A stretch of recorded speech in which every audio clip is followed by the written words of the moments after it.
1951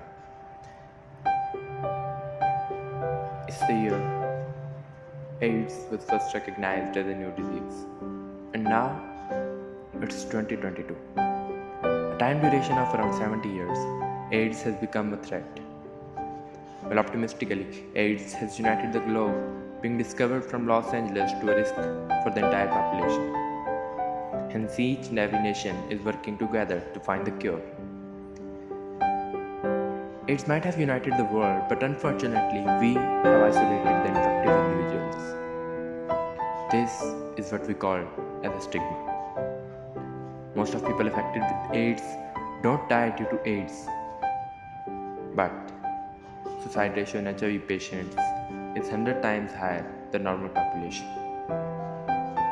Remember, sexual contact or unprotected sex is not only the cause of HIV.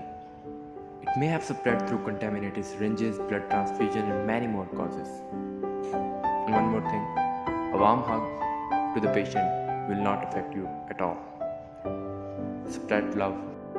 HIV doesn't make people dangerous to know, so you can shake hands and give them a hug.